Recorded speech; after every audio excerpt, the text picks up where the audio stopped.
Yo, good evening, good people. Y'all know what time it is, baby. It's AA Sports, straight sports, no chaser. We've got the super team of sports talk here with y'all on one half of it. Diego Barishnikov, the Black Dominican Russian. Here checking in with my main man, my partner in crime. I like to call him the 6 foot and under post-up champ. Tell these people who you are. What's good people? It's your boy Uncle Hate, the other 8 and AA Sports, broadcasting live here on a Thursday. What's good, homie? Everything good, man. You know what I'm getting geared up for this Saturday at 4:35 Eastern time. You already know what I'm waiting on. Got a good chance to catch the games last weekend. So everything is good around this end, man. I see God looking out for y'all this week. Everybody damn near hurt on their offense all of a sudden. I ain't buying that shit. And I don't want to hear about nobody else's injuries, as many as we done had second half of the season. Tough break. What's up, people? We appreciate y'all tuning in. This is episode 208, I believe. Yeah. So we appreciate y'all as always. Don't forget to check us out on both podcast platforms, whether you subscribe to Apple iTunes or Spreaker. And we also got the YouTube channel still up and bumping. So remember to search AA Sportscast, straight sports, no chaser on all those platforms, and you'll find the content. We appreciate y'all. Keep leaving those comments and things. We see them. Before we get into the divisional round matchups and the picks, we're going to talk about couple new coaches got hired this week, some controversial deals. I want to dig a little bit into not just the Rooney Rule on the surface and why black coaches aren't getting hired. We're going to dig a little deeper. Let's start finding some reasons why this stuff is happening, or try to find some type of explanation. Because on the surface, it looks very, very ugly. But before we get into all that, let's recap last week, Uncle Hate, the wild card weekend. The first game, probably the wildest game of the damn weekend. The first game Saturday last week. Yeah. Buffalo Bills, Josh Allen, a.k.a. White Cam, as we like to call him. Yes. Going up against Deshaun Watson and the Texans. We both picked the Texans in this game with a little bit of reservation. Yes. I think if the Texans had been playing anybody else other than the Buffalo team who kind of struggles on offense, we probably would not have picked them.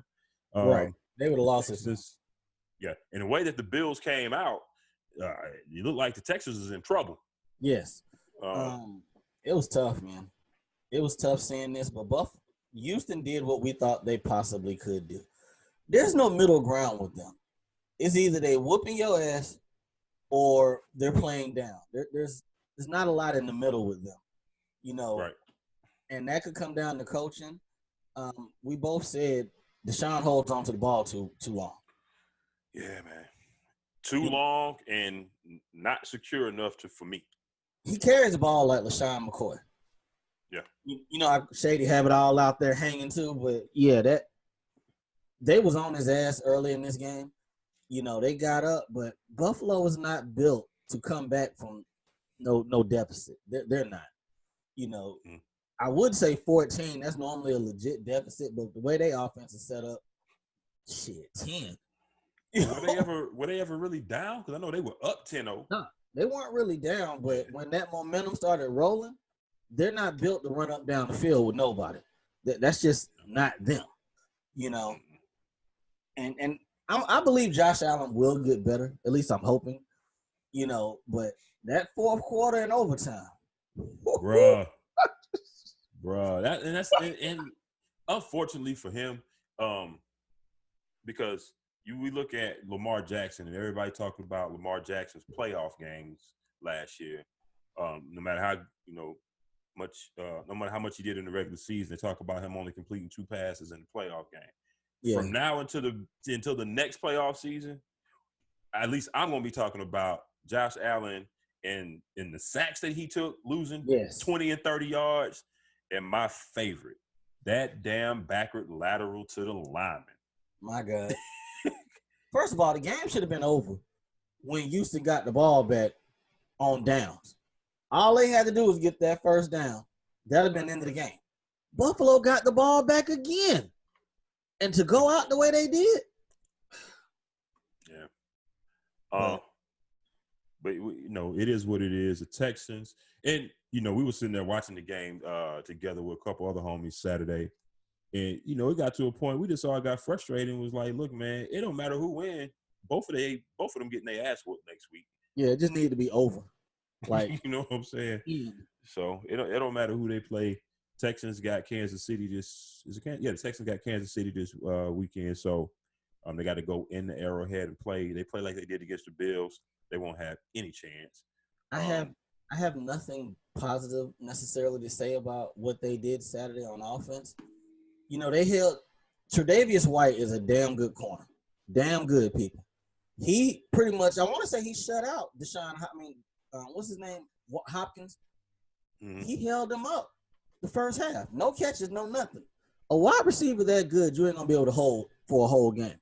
So he did what he could. The running game with Houston wasn't necessarily hitting on shit either.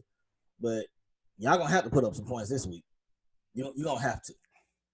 Right. I believe absolutely, because you don't have the defense.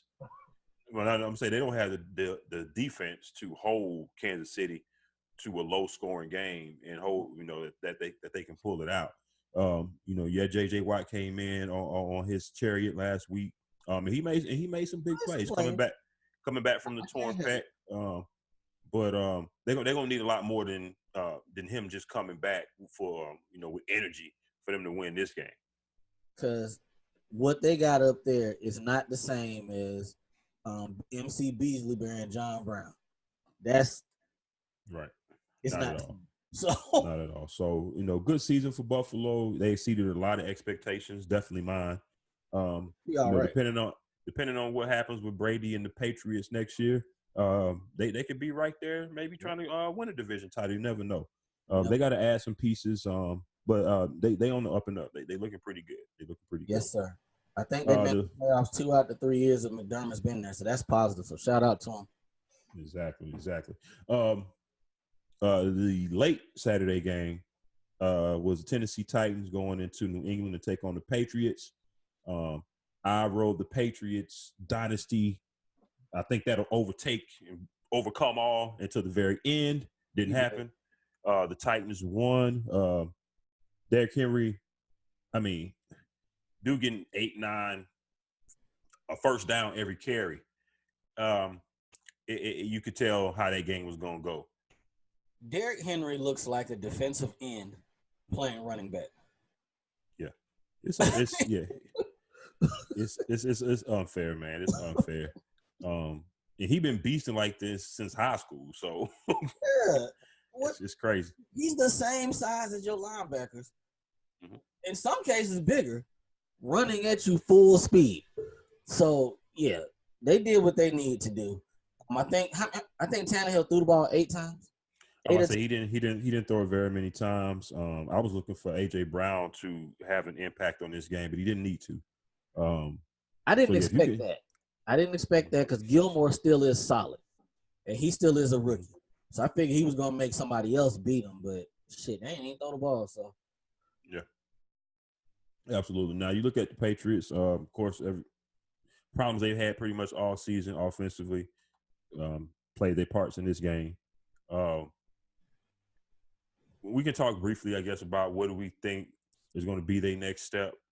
Of course, Brady's contract, final 2 years, is pretty much automatically void once this season ended. So he's a free agent. The talk right now looks like he wants to come back to New England. We know Robert Kraft wants him back in New England, which is why he made Bill Belichick trade Jimmy Garoppolo a couple years ago. What does Bill want to do? I don't know. I don't necessarily think Brady's done. I just think he's done being able to carry a team that don't have elite talented weapons or at least above average weapons. I think if they get that, I think they can still be a 10 to 12 win team. Did you happen to see his Instagram post? I heard about it, but I didn't see it. Yeah, he basically said he didn't plan on retiring and said he still got stuff to prove. At this point, this really gonna come down to a Kraft decision, isn't it? I believe so. Because if we're talking Belichick, Mm-hmm. I mean, you have nothing in the cupboard, so why would you not run it back? You don't have an option behind him. You gave him shit to work with as far as offensive weapons. So, maybe some of that money y'all been saving because nobody's been paid. You can go get some help, but it's starting to look more and more like musical chairs with these quarterback spots. It ain't a lot out there outside of LA. Where the hell is he gonna go? Yeah, I mean, I don't even like the LA option myself. But maybe because I just know he's going to be back in New England. So I'm not even really only like maybe 2.5% of my brain is even entertaining him going anywhere else. Damn, that low? Very, very low, very low. I mean, I know he media should talking. Be back. He should. Yeah, he'll be back. Like you said, and I think the main thing is they have nothing in the cupboard. If Belichick takes a look in the mirror, I think he'll tell himself maybe you kind of overplayed your hand this year. Maybe you thought your coaching expertise was going to carry you with the lack of talent. If Bill Belichick is a Hall of Fame coach, maybe the best ever in some people's eyes, I think he will. I think he will have a face to face with himself and realize they didn't put enough in the cupboard for time to work with. Yeah, I mean, you add a little bit, the defense still going to be the same. I mean, I think they wore it down toward the end of the season because they was on the field so damn much. That right. You add some stuff to what they already got. That division is still pretty much yours. Now if he leaves, that's another ball game. But I don't know. I remember. Well, I guess it was different with Joe Montana because you had Steve Young waiting to play. They don't have a Steve Young behind him, and 6 titles. He should be able to decide when he wants to leave. He should be able to. Right. Say you talk about Young and Montana. Brett Favre was being pushed out the door because they had Aaron Rodgers. Right. Peyton didn't get invited back because they were gonna get Luck in the draft. So if it's somebody there, that makes a big difference between when you push somebody out the door. You're a little bit more hesitant when you got, I think his name is Jarrett Stidham. Yeah. And you supposed to hand the franchise to him? Yeah, rookie. I mean, big kid, got a big arm, but he still got a lot to learn. Kid from Auburn. But yeah, I just think that's the main reason why I think. Well, those are the two main reasons. One, they don't have anything left as far as quarterback, and two, I mean, it's Tom Brady. It's it'll be different. I think maybe.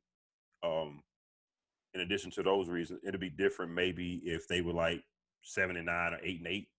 Oh yeah. But with the lack of everything, and I don't think this year we can just necessarily put it on weak division because Buffalo made the playoffs. Miami beat their ass once. Yeah. So they still won 12 games. And then, well, let me ask you this before we get off of it. Do you not get the hint of both of them wouldn't mind seeing if they can win without each other? I would get past that shit to keep winning. But it seems like they're always going to be tied to each other. And I don't believe Brady can go somewhere and win without them right now. Nowhere. Yeah, I would be. It's hard to get a read on that with Belichick because he don't say shit. But with Brady, I think ultimately Brady wants to stay there. But at the same time, he's like, okay, if you give in to Belichick, then yeah, I still want to play and I want to go show Bill, more than likely. Yeah. He said he got a lot to prove. I think he's talking to Bill. Yes, I believe so too. Yes. That, that he can still go somewhere else and win. Because once you win six, what's that? That's what the young folks call a sub. What he said in that tweet, I still got stuff to prove. Yeah.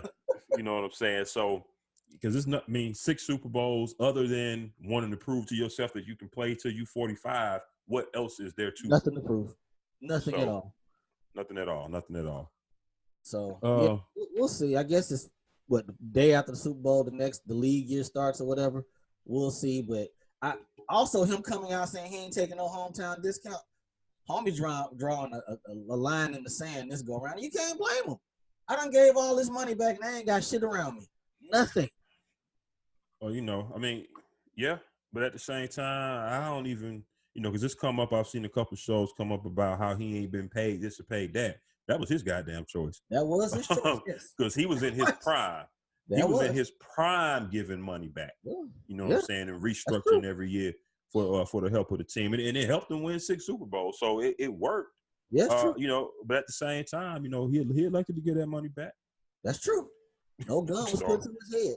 Hey, no gun. Because what could New England done? Say I ain't gonna pay you? No, that wasn't gonna happen. He could have came to the table. You talking about Kirk Cousins getting the first guaranteed contract? Brady could have been had that if he wanted. Long time ago. You know what I'm saying? So long time ago. Yeah, but at the end of the day, they should work that shit out. Tommy should be there. It'd be interesting if it went the other way. I'm kind of here for that to see what happens. But I keep hearing just maybe it's not LA. Maybe it's the Colts. Colts got to do a lot of upgrading to that offense. Otherwise, you're putting them. I mean, they got T.Y. Hilton, yes, but he is in and out of the lineup all the time. Yeah. But if you put him there over Jacoby and add it too, maybe it won't be that bad. But I'm thinking he's gonna be there. But he's better than Jacoby right now. Oh yeah, I mean, that. I'm saying it's just the fact that you got to add. You know, you got to pay him, and you still got to add and build. So we'll see. I mean, the Patriots supposed to get some key pieces back next year. I know they fullback was on IR, which is a big part of their offense. Their center was on IR. That's right. You know, so and they had no offensive weapons. So one thing I want to say before I leave, two things. One, watch AB's case get resolved quickly now, expeditiously. Should. And don't be surprised if he end up back on the Patriots. Yep. And then I saw somebody on Twitter tweet that the reason Tom Brady really still trying to play, he ain't trying to go home to them damn kids full time. Hey, she get mad at him, start talking Spanish and shit. Hey, man, we'll see how it work out. It'd be hard to see him in another uniform. It'd be very hard to, run that shit back. You got a solid defense. Y'all just need to be able to put up 25 to 28 points. That shit they got on that field right now is not the way. And that's the thing, too. You start, because like I said, I can't even really picture him in another uniform.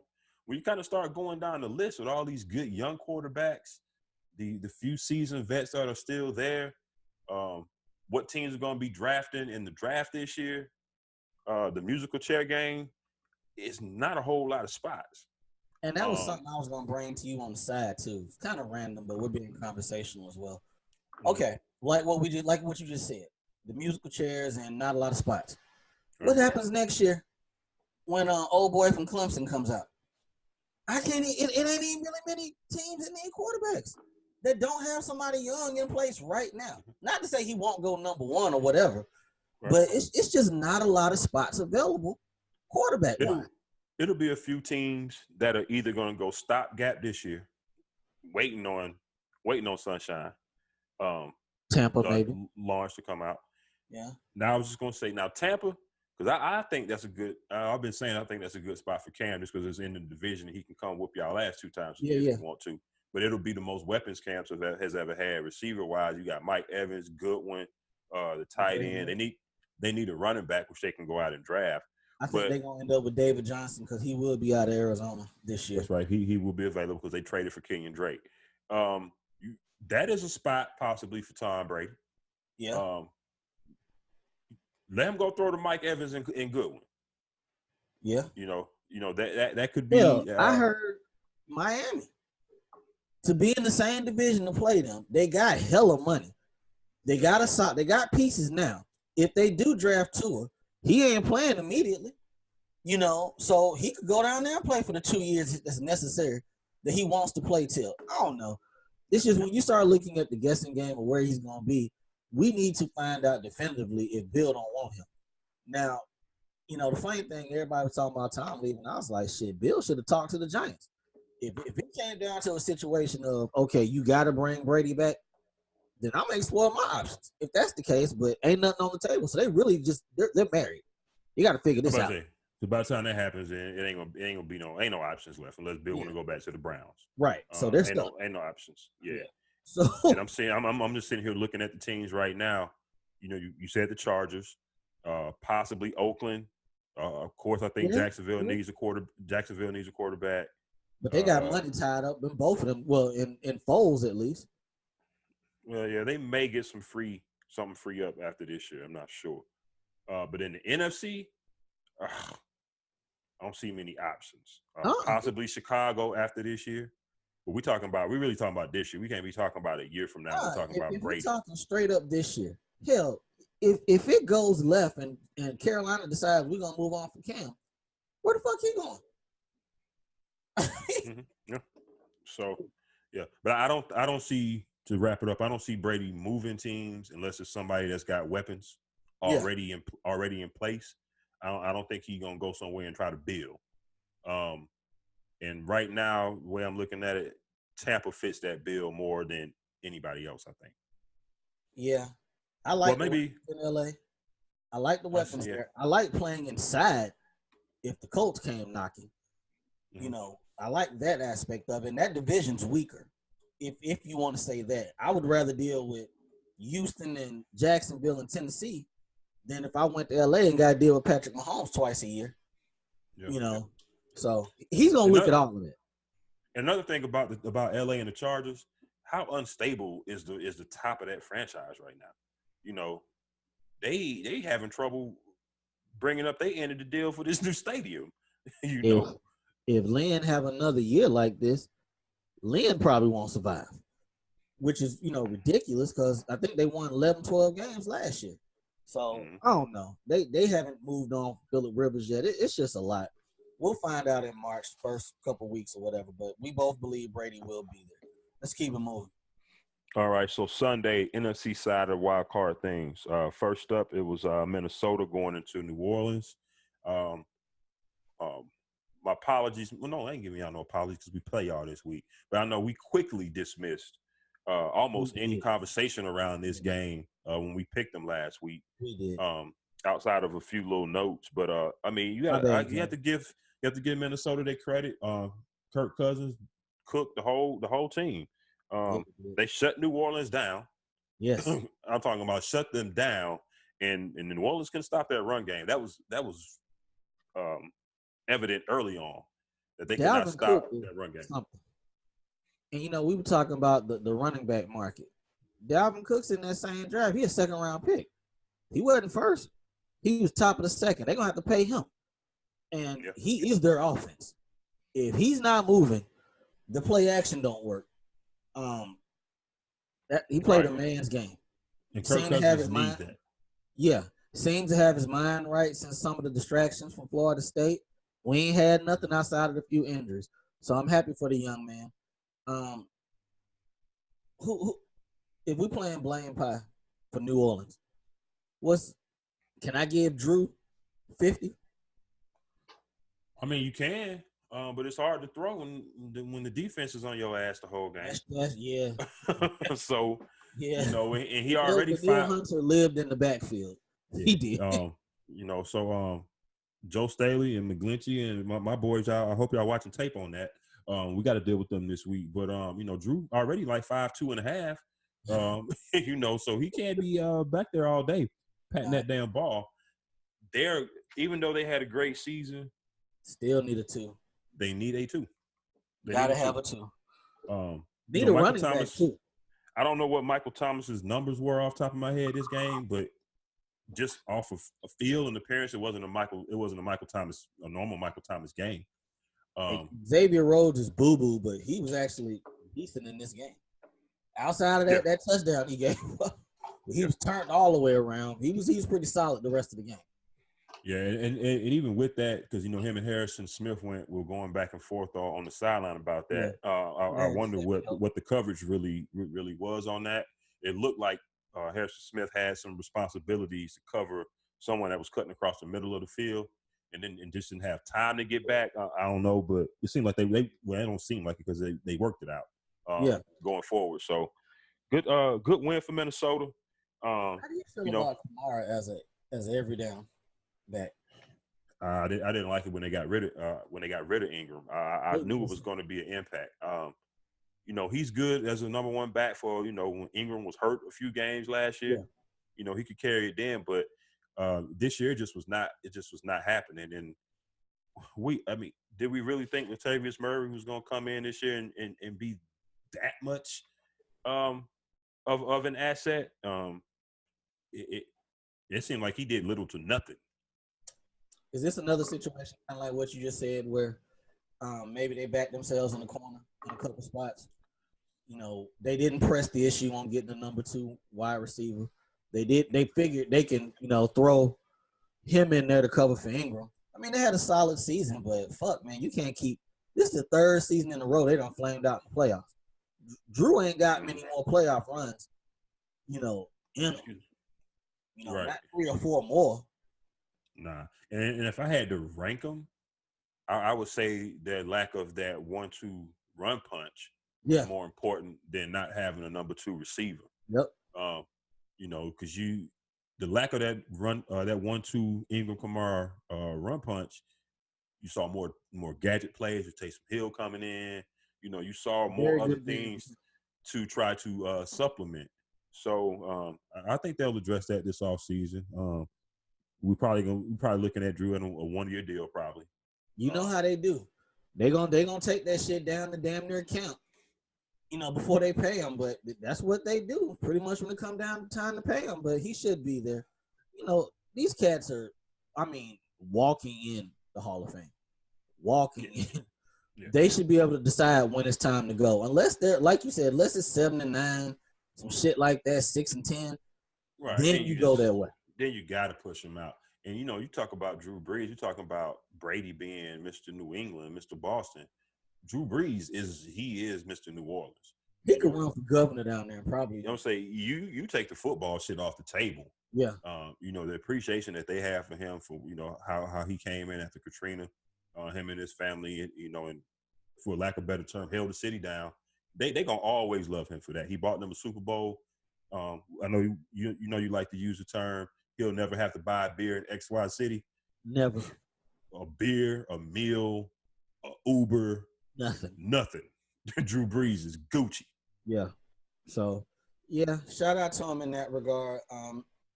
Kirk Cousins, man, he played a good game, got it done. We're gonna see what happens though. And go to Levi. Did. Let's real quick on the controversial call in the game, the non-pass interference call. They weren't calling that shit. Okay. That was a joke. And we were talking midway through the 4th. I was like, let's see what the fuck they gonna be mad about this time. They can say happened to them. And I'd be damned, something didn't happen at the end that give them reason to be upset. Look, man. Mm-hmm. Yeah, that's a call that that never gets called. Damn sure not in those kind of spots. And I know all the replays are cutting right to Rudolph pushing off. Don't forget the other 1.5 seconds before that, when from the word hike, PJ Williams was grabbing his ass the whole time. Why was he 1-on-1? He my size with Rudolph. Dolo. When they broke that huddle and they sent three to the right side of the formation, and they sent Rudolph to the top of the formation with PJ Williams' little ass. You knew it was a fade. Knew it was a fade. And I hate that play down there, by the way. I still have flashbacks of Crab throwing that shit 17 times in a row to Michael Crabtree. But you knew it was coming. You knew it was coming. So, it's tough break. That's all I can say. Tough break is all I can say. Yeah, I don't have no remorse. Let me ask you, was that the same dude who missed the tackle in the Minnesota Miracle? I think it was. Now that you mention it, it was PJ Williams. Yep. Damn. Yep. Maybe he's a problem. Maybe. And shit, no, that wasn't him. That was Roby. Was it Roby? No, that was somebody on offense that didn't get the pass interference call last year. Okay. But yeah. Damn, PJ. Yeah, that's tough. Now his ass probably need to stay out the bars here and there for a little while. Just for a little, just lay low for a little bit. But you know what? Not right now. I don't even think, because I haven't heard that from anybody. I hadn't thought of it until you said it. I don't even think people have put 2 and 2 together on that yet. So maybe after they listen to episode 2 or 8 of AA Sportscast, then maybe they'll get mad at him. But for right now, they probably still fuming at the refs. Expert analysis. Expert. But yeah, man. Don't see what happened. So we got to talk about him real quick. Shout out to Taysom Hill. He had juice in this game. Now, people, he's not your future at quarterback, New Orleans. Now you told me something I ain't know the other day. Cause I know something just said look at it. Just look it up. Somebody said look it up. You said he's 28, right? No, he's finna be 31 Oh shit. in Okay, my in bad. He's in, not your in future. August. He's not your future. So stop. You know. First of I was all, like, why is this be dude so clear. damn old? If he was your future, he wouldn't be down there on punt returns and kick return coverage. If he was your future. I've been saying that for 2 years. 2 years now. Now shout out to him because he took a role. Tebow should have took a role. And he's a star for it. He probably ain't got to pay for shit in New Orleans. He's probably good. Mm-hmm. But shout out to Taysom Hill. That's all I got on that. Is he the number 2 they need? Should they just go ahead and give him another number and put him in the slot? I can't see it. I mean, maybe after Drew has really hung it up, I can't see, because they still got a talented defense. This one little tweak to the offense, maybe add a weapon, like we said. They can be right back here. I'm not playing quarterback. I'm talking about just make him a wide receiver. Oh, okay. Put him in the slot. Give him another number. Something. Yeah. Yeah, he could be Jordy Nelson light. No, I'm thinking about the guy that we got, Kyle Juszczyk. Maybe something like that where, a Swiss Army knife. You do a lot of different things. Because I don't see one thing that he is great at. Right. You know what I'm saying? He's good at he's just a player. He's just a fucking football player. That's all it is too. There you go. Last game. Seattle and Philly. We were expecting a good game. And it actually turned out it wasn't a bad game. But we were expecting to see Carson Wentz and Russell Wilson go head to head. Let's go ahead and get it out the way. Was that a dirty hit? I think it was a flaggable hit. I don't think it was dirty. I saw a runner. I saw Clowney realizing that the runner was actually a quarterback. Let me get a free little hit in. Yeah. I don't think he tried to hurt him or anything. It's unfortunate that it happened that way, but nah, I think it was flaggable, but I don't think it was dirty. Yeah, I don't believe he meant to hurt him. I don't believe he's not at least I don't recall ever hearing him being a dirty player.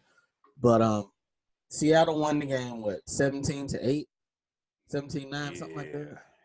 And see, that's the thing, man. I think we've been saying it for the last couple weeks. You got Josh McCown coming in at quarterback. He 40-something playing on one leg. And yet you can still only win this game 17-9 or 8 or whatever the hell it was. Can we just say that they play up to their competition? Because best game I done seen from them this year, I believe, is against y'all.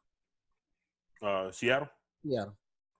The last game or the first game? First game. Last game, no. The first game. And see, the first game, that's the game where we had where Kittle was out and Emmanuel Sanders went out like the first 5 or 10 minutes of the game, first quarter. So our offense wasn't even humming like that. Right. And it still took the end of overtime. Yeah. You know what I'm saying? I don't know. They keep trucking along, though. They keep finding ways to win, and that's all because of Russell Wilson, man. I want to give props to DK Metcalf. I was one of the people in I don't know how good he's going to be because he can't run routes. I was in that class. A lot of people guess DK Metcalf can't run routes. Well, if you look at what he does, he still can't run routes. He's just big. He's just big. It's a lot of slants, a lot of crossing stuff, and a lot of down the field jump balls. Yeah. And, if you take him off of he landed in a good spot. Put him on any other team outside of a quarterback with Russell Wilson that can extend plays the way Russell Wilson does, which doesn't require you to be an excellent route runner because at that point it's just broken plays in backyard football. Right. If he's not with Russell Wilson, then maybe it's a little bit different of a scenario. Let him have been shipped off to Jacksonville or somewhere with no quarterback at all, and then maybe you're talking about a different story. But they are getting the most out of him, and shout out to them for that. He's a problem, and he has to be dealt with. Last time we checked, though, Philly secondary's ass. That's another thing too. That's another thing too. When you can catch a 60-yard bomb, fall down, and still get up and score before anybody's even near you, hey. Yeah. So I mean, I don't know. they had what they had. He played who was in front of him. They won the game. This is just fascinating that Carson Wentz has never completed a playoff game. Not one. And that's another thing I wanted to get to, man, because Philly fans, I love y'all to death, man. Kane and Ice, what's up? But Philly fans, the way that they were crying over, I think it was Torrey Holt tweeted, it's always something with Carson Wentz. And Josina Anderson kind of co-signed it and said, yeah, Torrey, I know. They went in on him as if they took it as them saying he was to blame for getting a concussion. I don't think it's that at all. I think you got to kind of remove your fandom. Whether it was intentional or not, and forget the reason, at the end of the day, fact is fact. For whatever reason, he has not played or finished a playoff game for y'all yet. Shit, and don't be mad at Torrey Holt. What's the boy who be on Undisputed hating every week? Skandrick. Skandrick shitted on him this whole week. Talking about it's always something. He can't never finish games. He's always hurt. Well, I don't think Orlando Skandrick gonna be coming back to Undisputed anytime soon. The way Shannon Sharp handed him his ass, he did this week. But nah, it's just it is what it is. For whatever reason, good or bad, right, wrong, indifferent, he's not been able to be there for the Eagles in the playoffs. What's the best ability for football? Hey, availability all day. Availability. I mean, you paying him the bag. He didn't plan to get hurt. We ain't throwing that on him. But shit. Yeah, no. If he can't complete, this is what, his fifth or sixth year? Mm-hmm. You ain't finished a playoff game? Not one. I mean, and they go into next year, same situation. Now, if I'm them, I gotta sign a real backup. You got to. With his injury history, you have to. Not a sucker. Somebody who can come in and play and win me some games. Yeah, and see, and this may be a spot, along with Chicago, this may be a spot where one of these maybe veteran quarterbacks lose the musical chair game. Yeah. Give me a name. Andy Dalton. I'm just gonna throw him out there because I don't see a spot for him. He's not going to be. If I'm Andy, I'm going to Chicago. You know what I'm saying? That's a name that could be out there, but somebody in that mold. Whatever the Colts do with Jacoby Brissett. Yeah. You know what I'm saying? My guess is he'll still be in Indy, but they're gonna go another route. He'll be the backup there. But somebody like that, I think, is gonna be what Philadelphia needs. Teddy Bridgewater, if he can't stay and wait for Drew Brees to go away, he has to go try to find another job somewhere. Chicago. Well, I don't like Teddy in that cold. I stay in New Orleans. Yeah. Wait a minute. He ain't gonna play forever. I don't think. Yeah, we can revisit that at another time when this quarterback thing gets a little bit more clear. But that to make to your point, somebody got to come in there and be a backup, somebody that can be ready and available to play. Because if they would have had anybody other than Josh McCown, not that he played bad, he was on one. He didn't play bad. No, they just couldn't close it out. And hell, they were down to what? Their 6th and 7th wide receivers. I was just about to say, man. That's why I say no weapons on offense. The secondary trash. And you still offensive linemen were out. Lane Johnson didn't play. I think 2 of them didn't play. You won by 8 points. That's one possession. It was still a 1-possession game. And they was on the goal line trying to tie the game up when they took over. Yeah. So Philly gonna be in good shape. Let's stay here then. Let's jump into this first game. Well, it's not the first game, but we on Seattle. Seattle and Green Bay. Mm-hmm. Seattle's on the road, going up to Green Bay.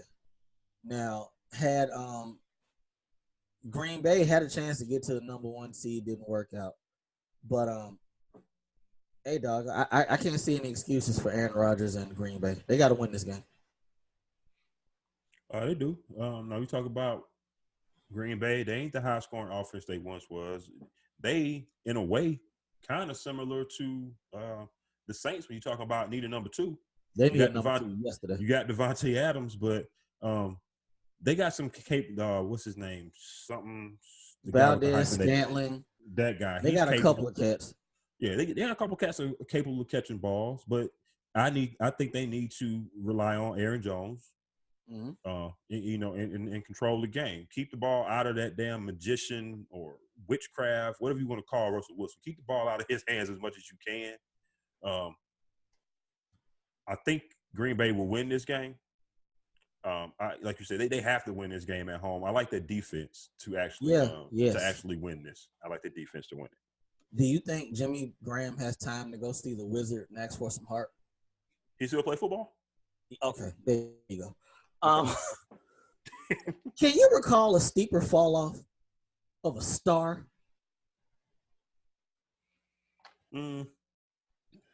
Not off the top of my head, no. But it seems like there is a couple out there that. Well, you know what? Jamal Charles had a similar injury, but he's a running back. You a tight end. I mean, he ain't been the same since that one knee injury. It's like all the speed, everything. He's been fairly healthy since he never really returned to form. I want to say Jamal Charles, so his ACL twice. Yeah, he did. Yeah, he did. And was still getting tryouts after that. So, I don't even know why they kept him at $10 million this year because he ain't been shit in a while. Like, his hands are worse. Take the speed out the occasion. Jimmy can't catch shit no more. Nothing. So, hey, maybe he was an indoor cat. He was a basketball cat.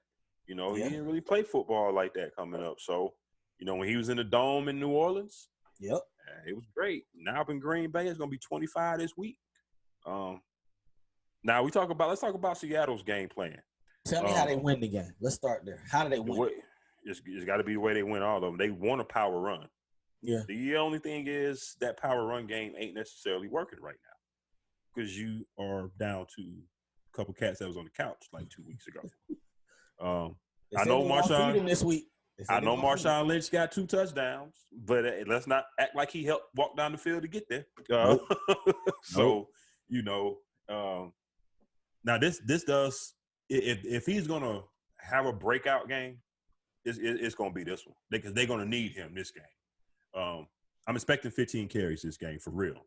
Pete Carroll been saying that since he came back. I don't think they're gonna need it. They're gonna need it. Because you need to keep Aaron on the sideline frustrated. That's what y'all need to do. Because it's not like he's been, carrying the team offensively. But it seemed like it's been – he had maybe 3 of them games this year where he was like the surgeon. Against that secondary, because Seattle's secondary ain't great. No, it's not. It's not. Devontae might be able to get going. He might be able to. And I can't think of Green Bay's number 1 corner right now, but he's gonna have to play. And DK Kevin Metcalf, King, I think. That DK Metcalf gonna have to show up again this week. It's gonna be cold, bro. You're gonna have to fight off some people because they're gonna be hanging on you. Big dude like that. Big dude like that. He gonna have the long arms, the long sleeves. He gonna be out there just no sleeves trying to thug.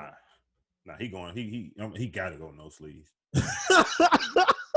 He gotta go. You can't be built like a damn transformer and then come out there with long johns on. 25 because it's cold. Hey man, 25 is just a number. Cold is cold. Cold is cold. You better drink some fucking hot chocolate.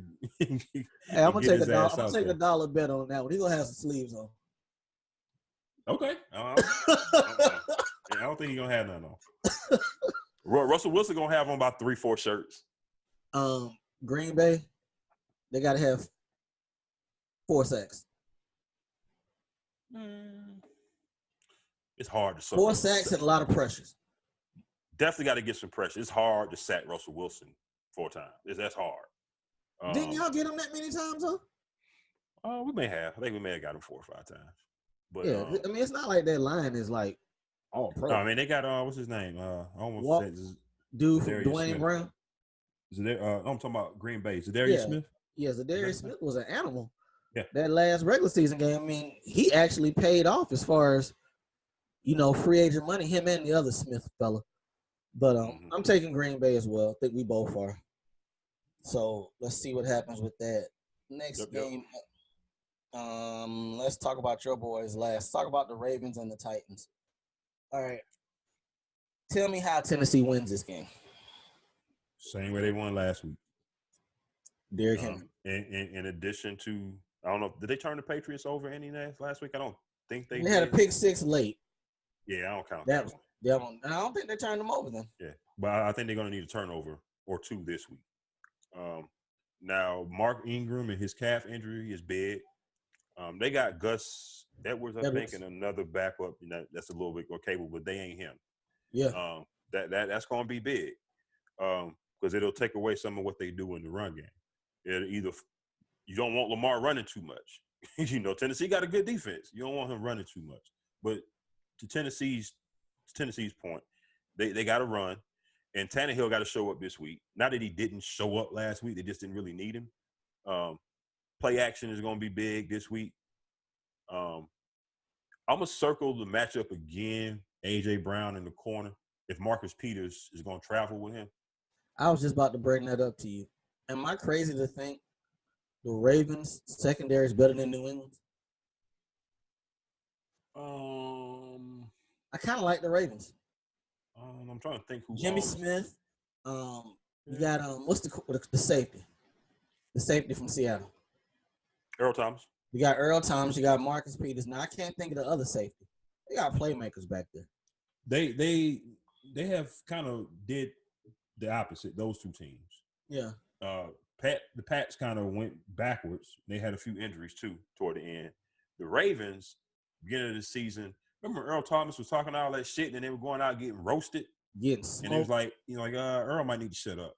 Yeah. He shut up, and then they ascended. Yes. So they are playing real. They're playing real good right now. Pass rush still ain't really there, No. like vintage Ravens pass rush. But I circle Marcus Peters because he's had a great year, Pro Bowl year, if I'm not mistaken. Didn't he get paid? They paid him a couple weeks ago. He got his money. Yeah. But he can be a walking flag at times. He seems more focused since he got here.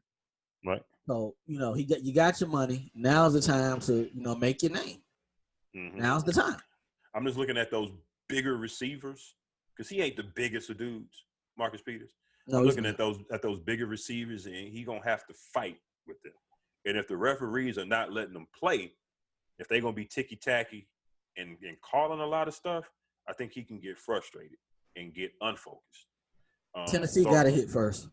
They got to hit first. They can't let this thing. They can't let Lamar go get a 70-yard touchdown, some shit like that. Let that place go crazy. You got to hit first.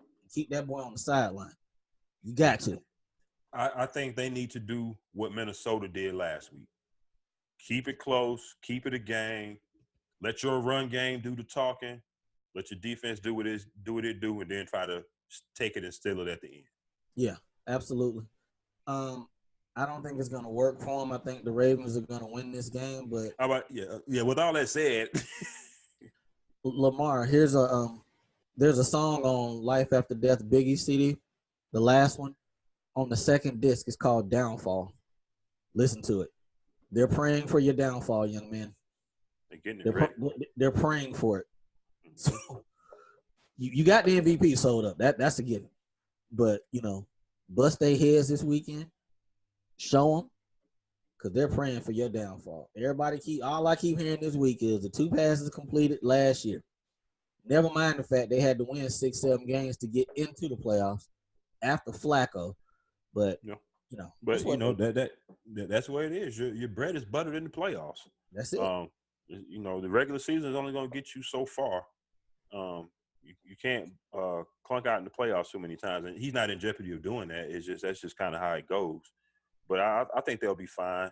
I'm gonna be interested to see what Vrabel do to take away those tight ends in the passing game. I like their linebackers though, Tennessee's.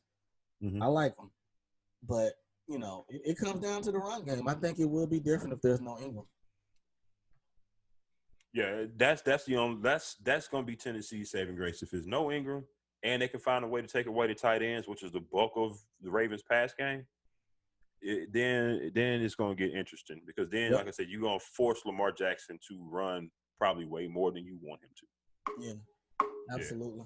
And Kenny Vaccaro will be matched up with one of them tight ends, and it's not like them dudes are fast. They're not breaking down the seam. They're just big. He relies on them. Those are short routes. He's not throwing them down the field. Right. You got to and you got to dedicate so many bodies to the run game that tight ends are going to sneak in behind all the time. All the time. Last AFC wildcard game of this week will be the Kansas City Chiefs hosting the aforementioned Houston Texans. If it's going to be a shootout this week, I think this is the one. Well, no, I can't say that because I don't think Tennessee got the bullets to keep up in the shootout. No. But they got a revolver. I don't know what the spread is on this game, but I would take the Chiefs by a little bit more than a touchdown, honestly. Yeah, I don't believe they got enough left to get that done. Yeah. I mean, in the playoffs, if you're going to be a road team and win playoff games, two of your biggest strengths got to be run game and defense. That ain't necessarily the Texans' strengths. So, they strength is Deshaun, he'll go the ball, say hike, and hey man, do what you do. Yeah. for the most part, what I'm saying. That's not going to work this week. I got the Chiefs in I ain't gonna say a blowout, but I don't think it's going to be close. I don't really have much commentary on the Chiefs. I really haven't watched them the last couple of weeks. Now that I think about it, what I have seen though, I've been more impressed with the defense. The defense is coming together. Yeah, I know that they stepped up, but that's going to go a long way because if this weekend play out like most of us think it will, Chiefs Ravens next week in Baltimore. Ooh-wee. Here for it. Wait, what Bart Scott say? Can't wait. That's so classic. Can't wait. All right, let's get to your boys. Yes, sir. I don't really see a way for y'all to lose this game, especially with Adam Thielen getting cut to the point he had to get staples in his ankle as of yesterday. Staples? Yeah, they said he had not staples, stitches. My bad. He had to get stitches for the cut in his ankle. And Diggs is sick, but they say he's going to play. Speaking of Diggs, he don't mind showing his ass on the sideline, do he? Oh, no. He ain't got no problem with that shit. Anyway, not at all. Back to the game. No, not at all. He don't. Okay, I'm turning around on you. Tell me how y'all lose this game. If we see the Jimmy Garoppolo of old, where he's out there skittish and just throwing passes to areas instead of people with the same color jersey he has on. We haven't outside of Jimmy. He cut the turnovers like in the interceptions. He cut them way down. Yeah. He was high like 7 or 8 beginning part of the season. I think he only ended with 13 or 14 maybe at the most. I think he had 30. I think he got the 30 touchdowns. If not, he had like 29. But turnovers, man. We can't come out and turn the ball over. We can't not come out and underestimate this team. Our run defense is going to have to step up. I know we got and our defense is good, don't get me wrong, but we are not playing right now, at least, to that elite level that we was playing at the beginning. There's several reasons for that. Of course, we had some injuries. We got people coming back this week. Is Quan going to play? Quan has been activated. Quan has been cleared to play. How much Quan plays, I'm not sure. Yeah, but I heard something about a coach's decision. He gonna decide if he even plays. I think he's gonna play. It's gonna be limited. Okay. Get him in there early, see how the pec and everything holds up, see what his conditioning looking like, and go from there. Kind of how J.J. Watt played last week. He was in and out early part of the game, later part of the game, got a good lather. He was in there for the most part. And Quan is big when it comes to our coverage with tight ends and the run game, because he is one of the best cover linebackers in the league. So that's going to be big in his energy. Just the team is just different when he was around, energy wise. You probably can't really tell, but he is an energy guy for us, and we're gonna need that. Another way we could lose this game, I don't want to say I'm not worried about it, but I have a little bit more calmness about it. We talk about Diggs and Thielen, because if Dalvin Cook starts breaking off those runs, then that play action gonna be there. I ain't worried about Sherm. I was gonna ask you though. That's what I wanted to know. Who lines up? Who will be lining up on Sherm's side? You think he gonna win both them matchups? Thielen ain't really fast though. He's not a burner. If I'm Minnesota, I'm putting Diggs on that side. Yep. Okay. But at the same time, the way we run our defense, we run zone defense, and we want to get home with 4. So we really keeping everything in front of us anyway. Ain't too much. We try not to have too much back to the quarterback while guarding receivers. The other side of that cornerback is a question because you got a Killer Witherspoon over there. He's gonna be starting again, but he ain't been playing up to par lately. And his backup that was playing good while he was hurt, Emmanuel Mosley, has been kind of slipping a little bit here as of late. Now, with all that said, one thing I've realized is that we had an early bye. Mm-hmm. We had bye like week 5. So we've been playing all the way through. Yeah. You know what I'm saying? And with the games that we've been in and the battles, that can wear a toll on you. You know what I'm saying? Yeah. We've been doing some traveling here this last month of the season. So I think the bye week, we definitely needed the bye week. Yeah, you know what that I'm saying? came in handy. So I think we'll be fine, though. We're going to come out running. Who knows what kind of new sets and gimmicks Shanahan going to have this week. But like I said, not to overlook Minnesota. I just don't see us losing this game. I got to see it one more week. I'm thinking we get Kirk Cousins. Now, if they beat us, hey. They got a chance to go. Oh, they got a great chance because if Seattle finds some kind of way to pull that out against Green Bay, we know Seattle's Seattle's weakness on that defense is stopping runs up the middle. Yeah.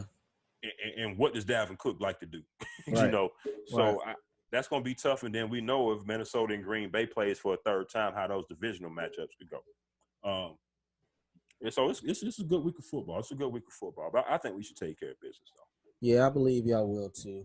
All right, we got all of the playoff talk out the way. Let's talk about these coaches real quick because it is getting late. All right. 1, 2, 3 jobs were closed out this week. The Dallas Cowboys signed Mike.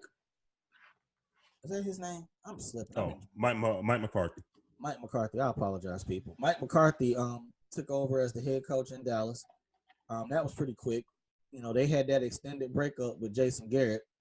You know, that where he tried to convince him to let him stay. He don't try to. Well, I don't want to move out. I want to work this out.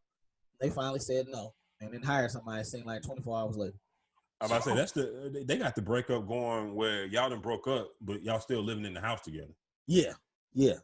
he wasn't taking the hints.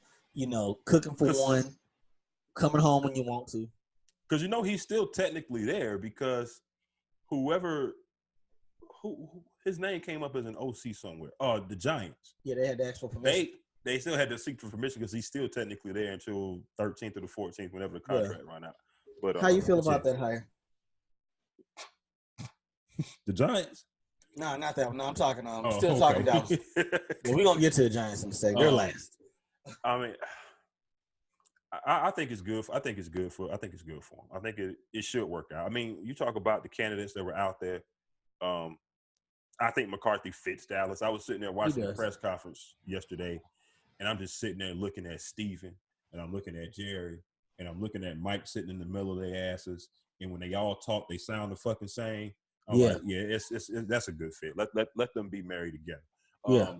Now the key for me though with McCarthy, and people are talking about no, I ain't gonna say people. This is Colin Cowherd's crazy ass talking about how Mike McCarthy ain't a run dude. He ain't DNA. They ain't in his running ain't in his DNA. Well, name me a back that he's had that can attempt to hold Zeke Elliott's jockstrap. First and foremost. I mean, you know, people are killing him for what happened with Aaron Jones there, but Aaron Jones was young. He wasn't Zeke. And he was coughing the ball up a lot. Yeah, he was fumbling a good bit. You know, he was. And then people forget, you know, they talk about, well, they only got one. First of all, it's hard to win a Super Bowl or just get one. That shit ain't easy. 2, I honestly think they would have had Mr. Bostic in Seattle did his job on that fucking onside kick and recovered it. Now, granted, that game went into overtime. They still had an opportunity. But that would have definitely took them to that was a Super Bowl, right? No, that was No, that was to go to the NFC. Yeah, NFC. That was to go to the NFC Championship. Yeah. So I think they would have won that year. or at least had an opportunity. But put it this way, they 1-1, right? Right. Right now, this year, this is the most complete team they've had in Green Bay on both sides of the ball in a very long time. And to get the one, that's saying a lot. They ain't been complete. They've been either all offense. Hell, they ain't had a defense since they won the Super Bowl. So I'm about to say, I mean, you know what I'm saying? And all that is not on Mike McCarthy. It's talking not about his package. You know, how many seasons did they not put together a competent offensive line? Right. Remember the year they got smoked in the playoffs by the Falcons? They couldn't cover. We talk about the Eagles secondary bad. That year, the Packers secondary was trash. They was getting dudes from LA Fitness for real. So, you know, it's been reasons every year, like you said, never really having a complete team, always want something, one or the other, and expecting Arian to carry him. That was the reason that Green Bay didn't not win spending money, people. There were no free agents coming to Green Bay because he wasn't trying to bring them. Nah, they homegrown. They draft you, they re-sign who they want to keep, they get rid of everybody else, rinse and repeat. That was Green Bay's cycle. That was Green Bay's cycle. But this is going to be a big game for Matt LaFleur and them to come out see if they can win it. So at this point, you got the coach there who said, you know, I'm looking forward to working with Dak. Dak need to get paid now, right? Like, I still think Dak getting franchised. Yeah, I believe they're going to. They should. The dog thinks he should get paid, but I think he's gonna get franchised. Yeah, absolutely. All right, let's go to Matthew. But I do think getting Mike McCarthy will go a long way. Because if they do franchise Dak, they don't have another franchise tag to use on Amari. I think getting Mike McCarthy in there, somebody that does have a history of being pass heavy, may help keep Amari there. I was you've been saying all year long, I've been, you know, in opposition, you know, you was like, hey man, ain't no guarantee he's gonna be there. And I was like, he ain't leaving Dallas. He's gonna be there. Shit. Hey, you might have been right about that. He might not stay. He been talking, I ain't gonna say talking greasy these last couple of weeks, but they weren't all on the same page. No. I'll put it that way. Yeah, it was a lot in that last game. I don't even think we came on right after that. They was talking about they weren't playing him because of performance. I was like, that doesn't help y'all re-sign him if y'all put that shit out there. Right. That's dumb. You know, yeah. But all right, we got that one. So we're gonna see what happens. Carolina Panthers, my team. We fired Ron Rivera, I want to say a month ago. Went through the end of this season. We talked to Mike McCarthy, talked to him. I believe they had Bieniemy in to talk to him, the OC from Kansas City. And I want to say, was it Tuesday afternoon, word got out that we had signed the coach from Baylor. 6 years, $70 million. Cha-ching. A college dude who was last seen getting drugged by Georgia. You know, I've had time to digest this situation, and I've looked into some things in regards to it. Just maybe he won't be as bad. The money is what's fascinating to me. You know, at what point did new coaches get this type of control? This type of money and this type of control. All right. So I've been trying to help you out. You have. I could feel your anxiety coming through social media when he got hired. So I've been trying to find ways to try to ease your mind a little bit. The only thing I've been able to come up with, a couple things. Okay, so listen to his press conference yesterday. Yeah, I listened to it. One thing that I did like, he said, you know, I ran spread offense here. I ran power offense here. I'm not stuck to saying I have to have one style of football. Right. Okay? I like that. And that kind of segued into him saying, you know, I didn't talk to Cam. I didn't told Cam how I want to use him. I look forward to working with Cam. I mean, he mentioned Cam a few different times by name. Yes. I feel he wants Cam to stay. He did say, however, you know, it's going to be up to Tepper what he want to do. Right. Now, in regards to the contract and the money, the contract, it's a lot of money. Yes. But at the end of the day, if it fizzle out, don't even worry about the money because it ain't affecting – the coach's money don't affect the cap. And that's money coming out of Tepper pocket. Yeah, it is. You know what I'm saying? He has a lot of it. Yes, he does. He's a trust fund baby. Yes. So I think he worth about $15 billion. Yeah, I guess it's just to say a guy coming in, you can basically pick your GM. We're handing you now. Shanahan got a deal like that, and that was kind of unprecedented at the time. A 6-year deal for his first job. I don't remember the money part of it, but I'm pretty sure he didn't get the money this cat got. And he had NFL pedigree. He had, he was an OC in the league. Rule. Now he was a O-line coach for the Giants for 1 year, from what I understand. But he ain't call no plays. Right. He coached the O-line. So I don't know. Now here's a caveat to that that's kind of interesting. I heard Schefter talking about it. Schefter said that the Giants met with Judge Monday, and they got down the road with him and said when Rule reached out, he found out that they were talking and negotiating with him, and that's when he went back to take that Carolina job, because initially they said he wanted to get to the Giants. So, but at the same time, seemed like Tepper kind of was on that Atlanta Hawks shit, negotiating against himself, because I don't believe that money was anywhere else. Yeah, I mean, maybe he could have got to the per year average, but I think it was the years. But this is what I heard yesterday, and it's not like a rumor or anything. Yeah. But it's something that made me feel a little bit better about why Tepper did the years that he did, and it wasn't even from a football dude, from Jalen Rose. Yeah. Think about Tepper's background. Where he come from? He Pittsburgh. Right? Yeah, Pittsburgh. Pittsburgh. Yeah, how they move with. They don't switch coaches like that. And I'm fine with that. They hire and they say we're gonna roll with that. So when that was brought to light, I said, okay, well, a 6 or 7 year deal makes sense then. They don't plan on firing this dude no time soon. They're gonna stick with him.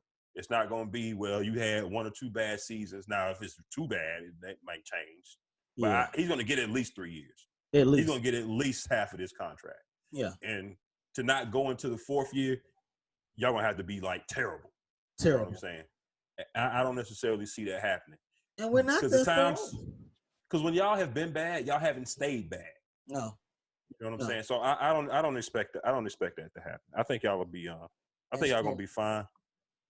And like you said with the Cam thing, I was expecting them to be like, no, I haven't spoken to Cam yet. We haven't talked. Right. That's what I was expecting. Answers. Right. So for him to talk to Cam off top, now the draft is going to be interesting. Because I said immediately when I saw he was the hire, I immediately was like, oh no, there go Cam. I was tweeting about it. I was on fire. It's like he's gone. I said 7 years. Oh, they finna rebuild. Cam gone. But things may be looking up. Things may be looking up for Mr. Newton. I still want to see what happens with the draft. I'm not worried about Tua. I'm not worried about him at all. Not worried about Burrow. I'm worried about people falling in love with Herbert. And I want to see what happens at 6 and 7. The Chargers are right ahead of us. I want them to take them. I want them to take Herbert. So then we ain't got to worry about it. It's going to come down to the Underwear Olympics. All the mocks that we've seen probably up until this point, you can probably ball them up. We know it's going to change.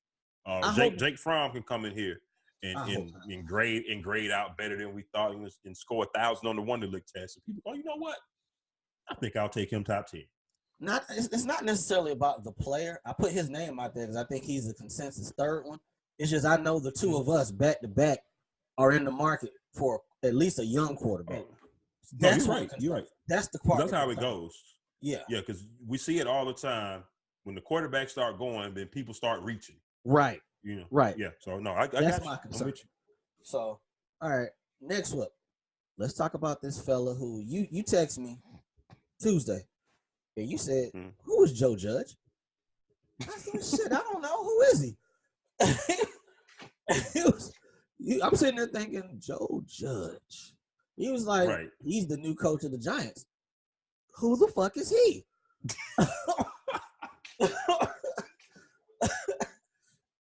And so then it came across my phone. I was like, okay, the wide receivers coach. The wide receiver coach. Wide receiver special team coach. The special teams coach of the Patriots is the head coach of the New York Football Giants. This dude was never on any radars, never on the pipeline as we hear. None of this shit. Nope. Man, look, I don't like to go racial sometimes. I really don't. But some of this shit, man, that's white privilege right there. That's white Oh, I privilege. mean, Just knowing some people, having there Belichick you go. and Saban, that they can pick up the phone like, here you go. Here go coach right here. He'll talk for you. And that's the thing that got him hired. Because even though his resume is not impressive, you had Saban speaking highly of him.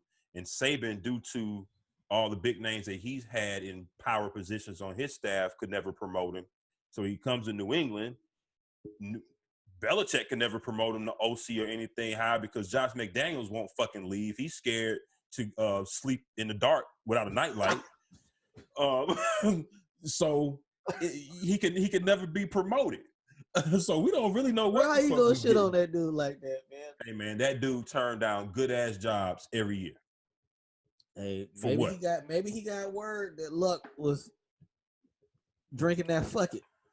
Maybe he got word. But nah, I'm with you on that. Josh McDaniels is just a little weasel. I'm with you on that. But okay, but yeah, here's the optics.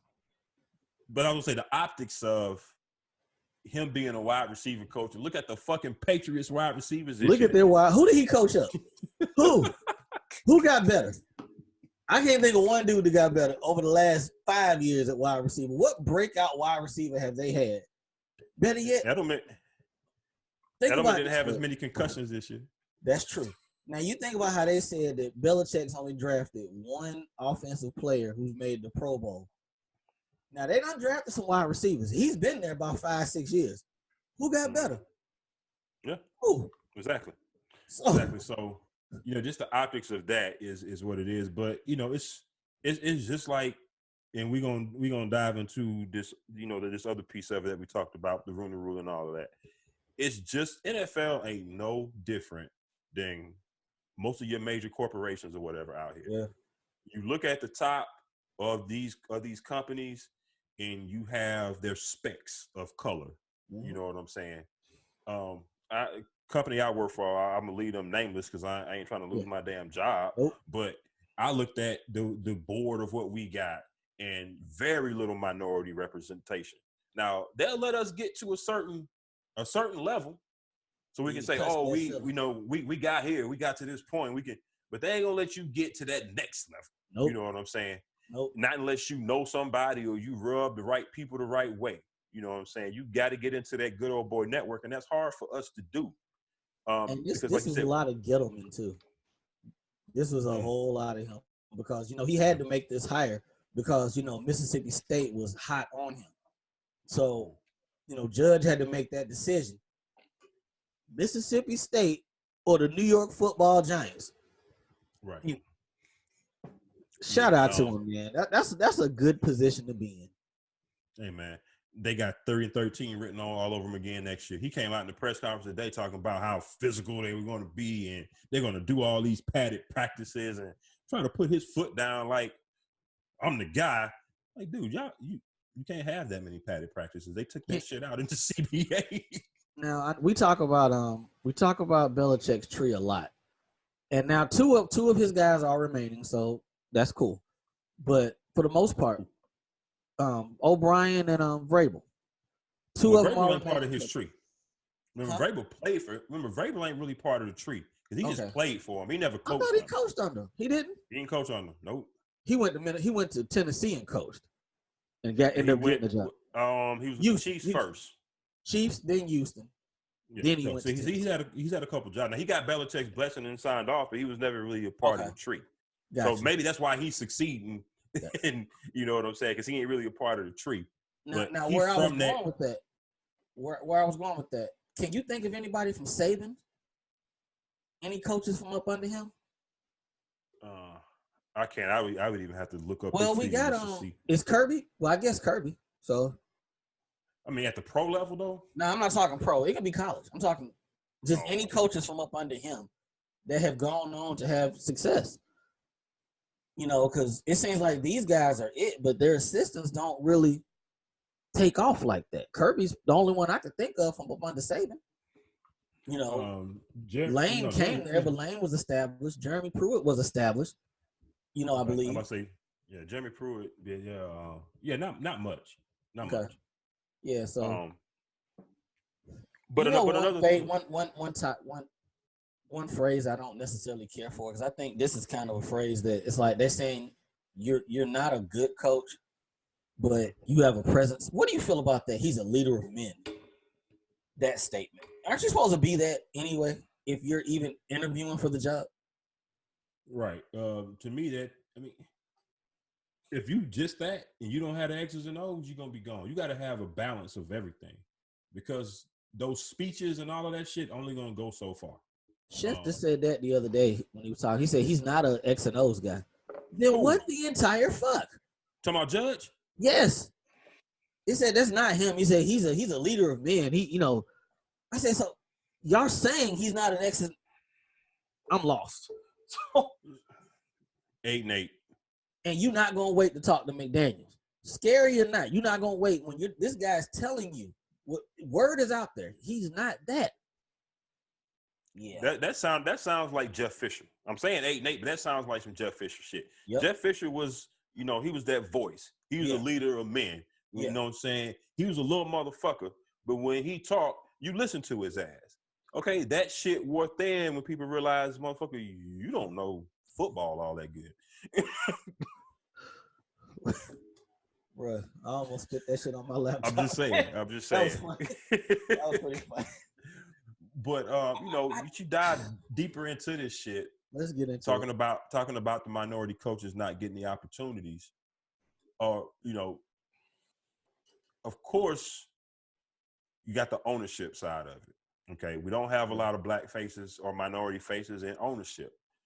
Well, are there any minority black owners? There are none. No, not. Well, there are some minority owners. There are some who have pieces of teams. Oh yeah, absolutely. I mean, Venus and Serena have had pieces of the Dolphins, Sheila E. Those kind of things. Where you buy a little percentage. When it comes to majority ownership, though, is what we're talking about, because that's what really matters. Yeah. And one thing I will say, and people don't hate me for it, it's just a fact. There aren't really a lot of black and minority billionaires to start with. Nope. To have the funds to purchase or be an owner of an NFL team. Nope. Okay, so we first got to just realize that. You know what I'm saying? A lot of us ain't got the cheese yet. But let's take it back for the people just a little bit. When Puffy was going to buy the Panthers. The Panthers sold for what? 2.3 billion? Yeah, 2.3. Puffy thought he was going to buy them. Right. Puffy had like what? $750, $850 million. It would have took everything Puffy had on. He would have had to put out some more unreleased big verses. Yes. Sean John would have had to come back popping again. Yes. Making the band. All of that. Danity Kane. All that shit would have had to come back tenfold for Puffy to get up enough money to be a majority owner. Now he could have pulled together some other people and him and Jay could have put some bread together. They could have did it together. They still would have needed some more. You know what I'm saying? So that's one piece of it too. Then another angle, when you look at, well, how do you get in the pipeline if you're not knowing somebody? You know what I'm saying? If you don't know somebody that knows somebody that can put in a good word for you. There's been plenty of jobs I've applied for, more qualified than the next person, didn't get it because they hired somebody that they knew. That's just the way that America works, unfortunately, for us. It is. You know what I'm saying? We have to be exceptional and go over and beyond to be recognized as just average. You know what I'm saying? But when you look at the pipeline, how do you get in the pipeline? Most coaches, outside of the couple college coaches, and that could be a new trend that starts to happen, where college coaches know more and more now coming to the NFL. But for the most part, probably 80% of the coaching hires are going to be coordinators that are currently coordinators. Right. We got to look at, so how many minority coordinators are there? It ain't a lot, people. There's a few on defense. You got Todd Bowles. 30 teams. How many you think out of 30 teams? Okay, so on offense, there's only two. Eric Bieniemy and shit, I lost his name just that quick. I didn't even know it was another brother as offensive coordinator. It's the second one on offense. But defense is where they're mostly at. Defense, you got Todd Bowles, you got Vance Joseph, you got Leslie Frazier, you got Steve Wilkes. Chris Ricard. Well, I don't know what his job is going to be now. Yeah. But there's so offense and defense, there may be, let's say, 8 to 10, give or take. Okay. But we'll just say 25, 30% of the league. Okay. When they get the head coaches, though, nah. Well, we got 4 if three. you count Rivera. Yeah, 4 minority coaches right now. It does not equate. I mean, like, just the opportunity. Look at Eric Bieniemy. You know what I'm saying? I'm just going to use him because he's the name right now. But if you just look at his resume, you look at where he comes from, the Andy Reid tree. Andy Reid coaches hit. They hit. Nagy, Peterson. They hit. So this dude been there, one of the most high-powered offenses in the league over the last couple of years. Everybody's favorite quarterback, Patrick Mahomes. Who the hell you think coaching them every day? You know what I'm saying? But they get him with that, though, because they say Andy Reid's calling the plays. That gets him. But hell, that's the same thing when Doug Peterson was there. Andy Reid always gonna call the plays wherever he's at, wherever. Hey man, I get that. I would get that, but this is what Joe. What's his damn name? Judge Brown. Joe Judge. Yeah. This was his job. This was his job last year. Hey, field goal team, go. Okay, we're gonna run a fake punt. Go. That was the extent of his job last year. Yeah. And then I go back to something Shannon said on Undisputed about the Detroit job. Jim Caldwell was there 4 years. Made the playoffs 2 out of them 4 years. Mm-hmm. His last year, they went 9-7, and he got fired. Matt Patricia's there, right? Matt Patricia's there right now. He's going into his 3rd year, fresh off a vote of confidence from the owner. They've won 9 games total. I was about to say, do they even have 9 games total in 2 years? Total wins 9 in 2 years and got a vote of confidence from his owner. You know what I'm saying? I mean, I'll give him a little bit of slack because he ain't had his quarterback for most of this year. But at the end of the day, I didn't think Matt Patricia was a good coach starting last year. Me neither. I didn't like the way he looked in the suit at the press conference. I knew he was destined for failure. But we got to be perfect. We got to be perfect. We got to be buttoned We have up. to be perfect. You think about that cat a couple years ago who was a hot name, Terrell Austin. I think he was the DC for Detroit. Have you heard shit? If we have 1 down year coaching defense, you out there pipeline, you're done. And they sent his ass around the country on interviews, so I want to say 2-3 years. Yes. And you ain't heard his name no more. Nope. And it bothered me more this year. Normally I'm the same way, like, well, that's just how the shit is. I don't trust it. But when they handed a wide receiver special teams coach who nobody has heard his name a job like that, I'm just like, 70% of the league is black. 70%. Well, this is why I ain't even really worried about whether they gave it to the special team coach or not. Because I still have the same thought process if they gave the fucking job to Josh McDaniels or McCarthy or whoever. You know what I'm saying? One of these openings, again, it was a musical chair kind of thing. One of these openings was going to fall to a coach that ain't done shit. Right. Or wasn't proven. So whether it was the Giants or Browns or whoever, or y'all, it was going to be somebody that was going to leave a valid candidate out in the cold, you know what I'm saying, over somebody that had no business probably getting the job. Now, if they do a good job, so be it. But just on the surface, the shit does not pass the smell test. I'm sorry. That's like Jim Schwartz interviewed for the Cleveland job. Was he put his ass in Detroit? You want to put him with Baker Mayfield? Go ahead. I mean, do it. How does he get back on, even in the pipeline? How?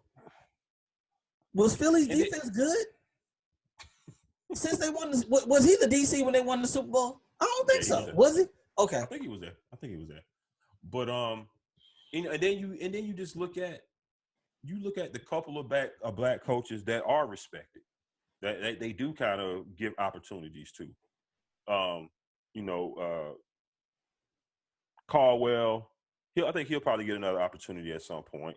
But Marvin Lewis got interviews. Marvin Lewis he should have been fired from Cincinnati 5 years before he got fired. He was mediocre, but he held the job for all that time. And now he's the name that gets put back in as, well, we interviewed one of you. Hey, I tell you one thing. How about a Raheem Morris? How about Eric Bieniemy? You know what I'm saying? We were talking about it on our personal chat. It may be better for these dudes to backtrack to college.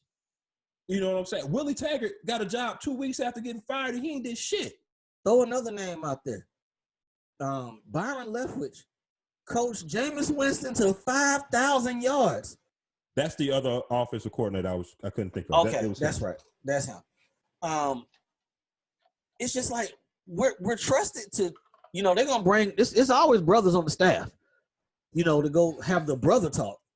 We position coaches all day long. You know what I'm saying? In case something jump off, you got them around.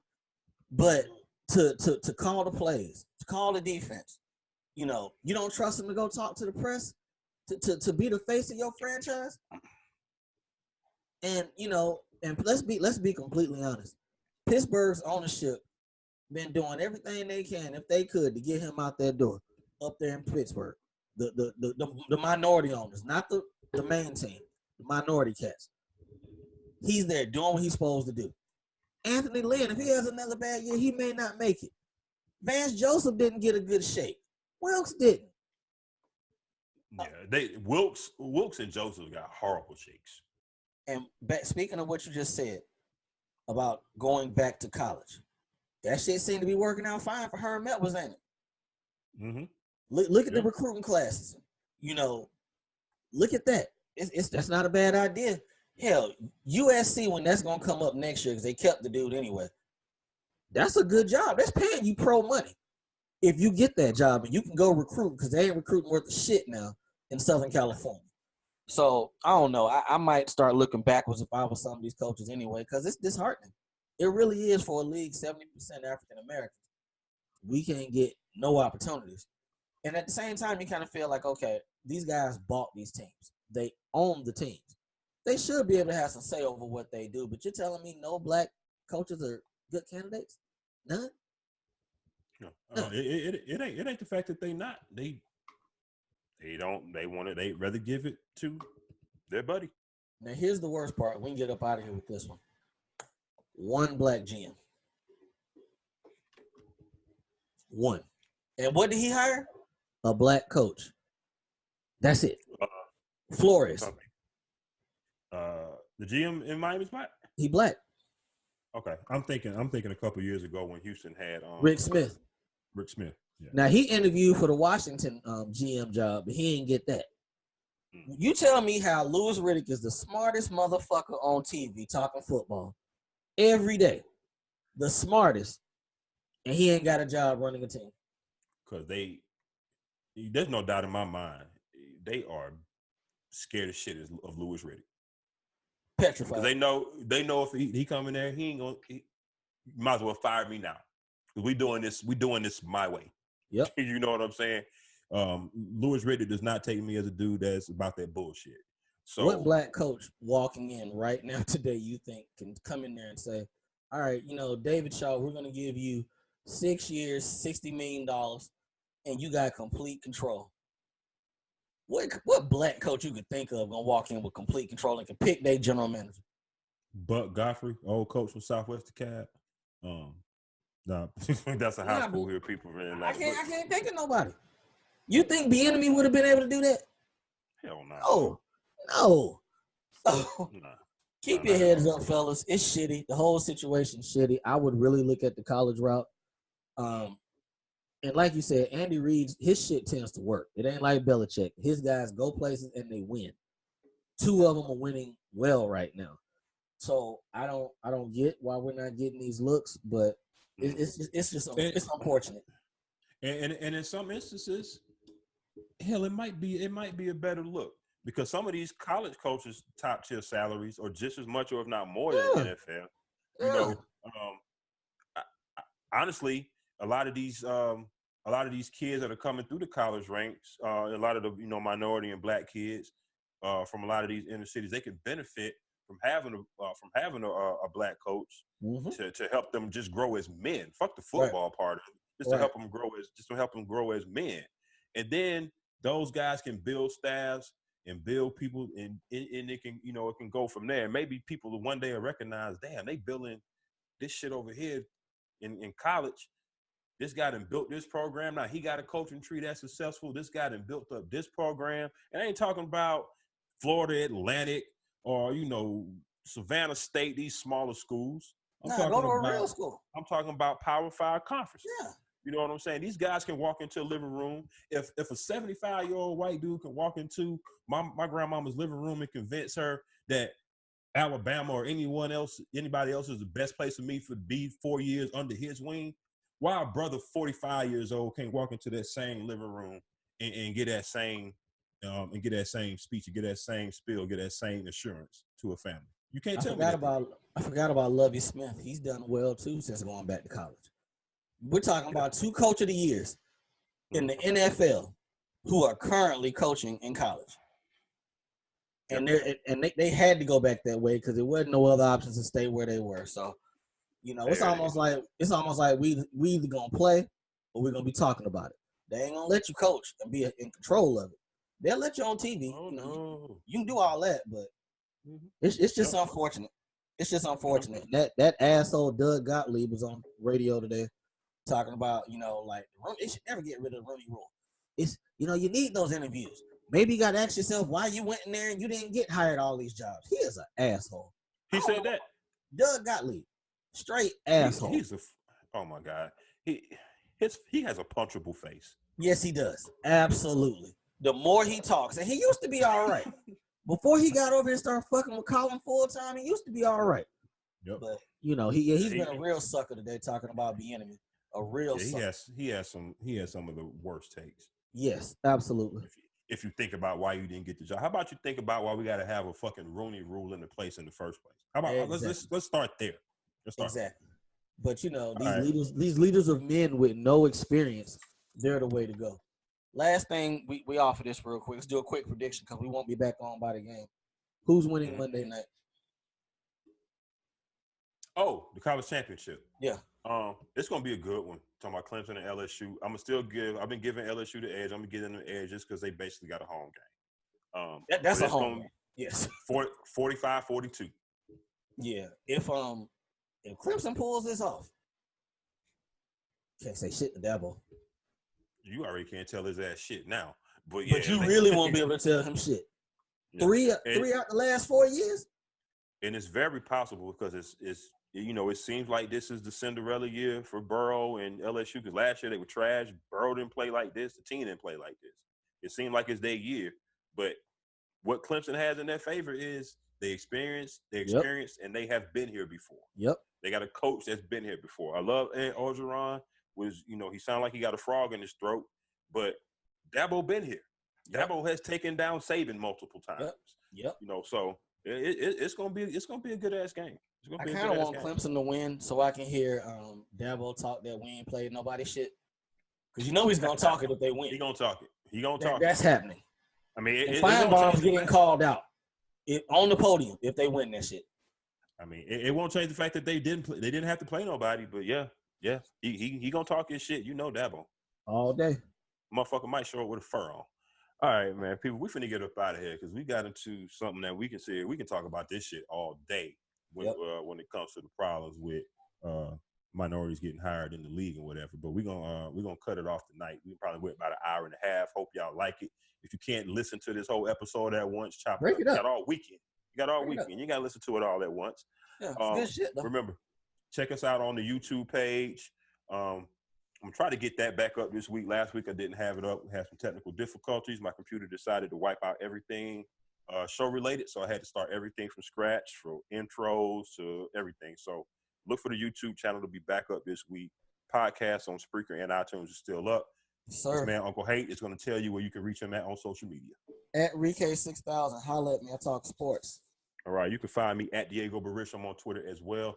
Shout out to everybody. Again, your boy Diego's birthday is on Sunday. Yes, Go sir. Niner game.